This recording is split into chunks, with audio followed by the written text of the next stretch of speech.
Here's my last litter of silver foxes. Little cuties. They're little black cuff balls. And that's George, my first French Angora.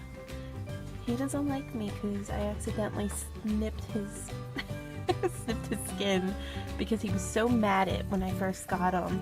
It was horrible. But I worked on him a bit and he's a much happier man. He's got a couple dreads going on. He's due for his grooming. I groom him about once a week. Oh, there he is. Once a week I tend to groom him. He's a little overdue. It's been about a week and a half. But that's my big boy. Say hi, George. He's giving me the butt. What a jerk. Hey, George, be nice. You're on camera. You gotta be nice. Hi, this is Angie, and it's February 4th, 2017. And I wanted to start this channel because I don't see a whole lot of people making homestead channels from their humble beginnings. And I kind of wanted to document our journey into homesteading. So this is our story. Right now, we currently live in town. As you can see, my neighbors are all around me. There's no privacy really here. And we've decided that we want to start a homestead. Now, we're currently totally on grid in the city. We have a lot of restrictions, and I mean, we can't even keep chickens, even though we're on 1/4 of an acre of land. So we decided we want to live the simple life. We want to learn skills that are, for the most part in society, lost and forgotten.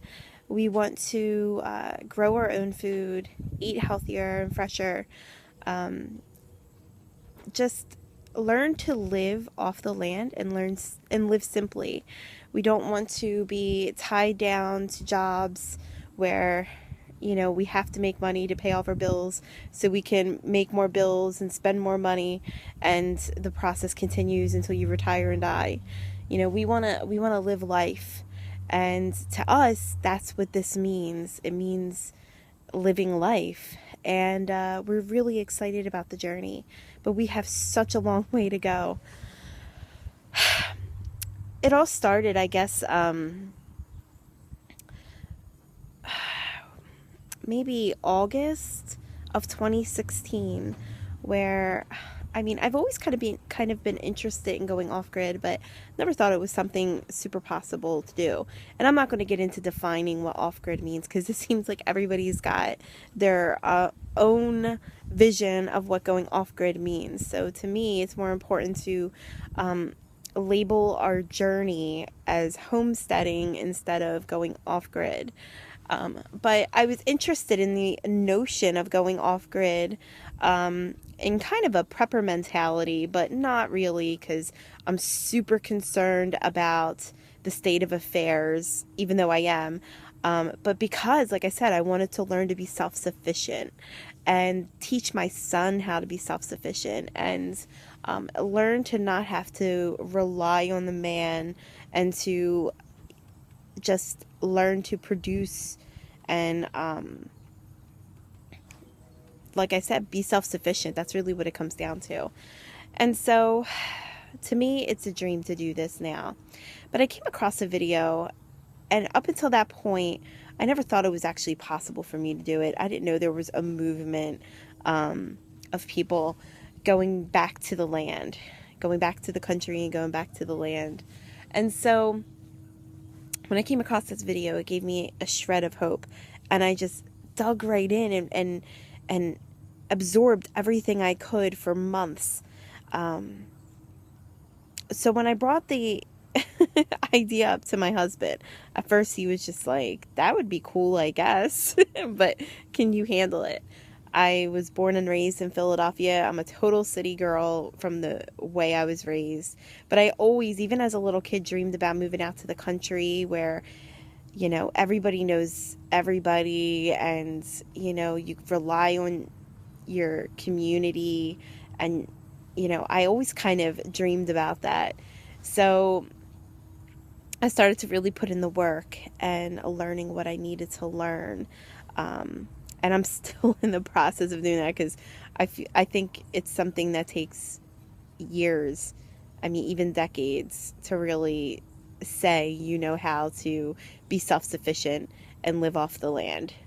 And so we started our journey.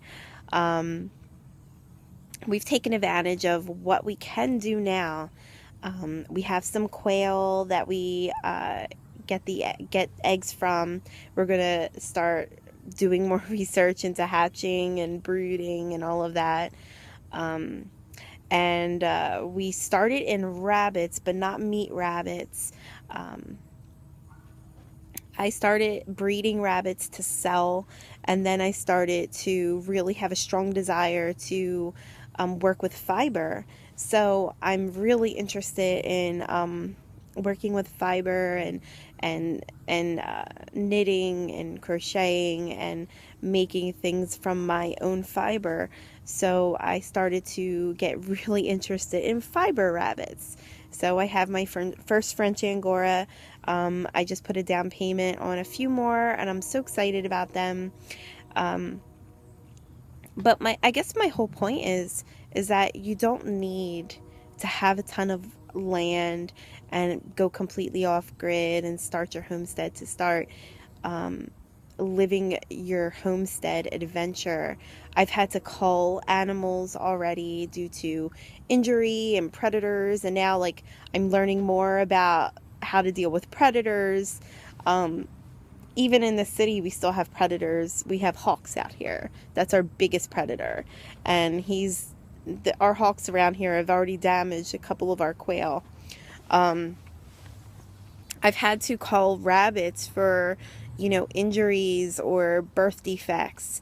But it's all a part of the process, and you learn. So my advice from a brand new homesteader, I really don't consider myself a homesteader right now, but my advice to a new person who's getting involved in the idea of, can I homestead?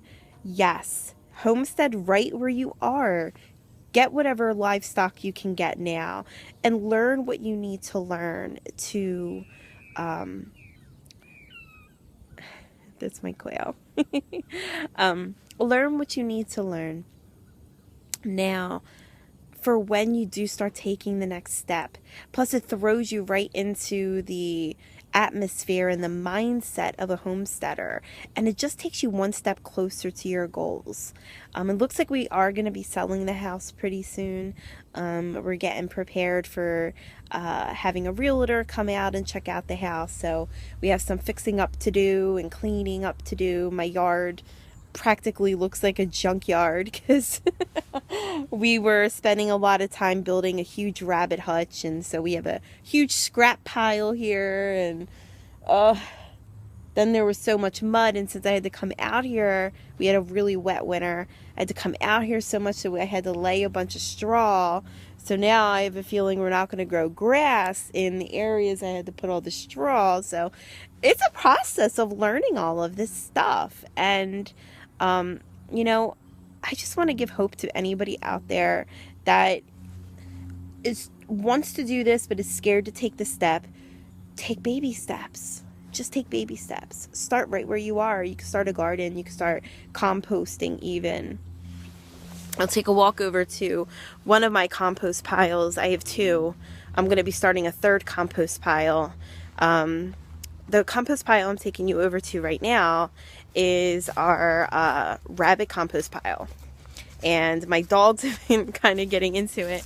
But you can see here, this is where I've been putting all of their poo and all of everything that drops. Oops, let me get down here. Everything that drops from their cages underneath goes under here.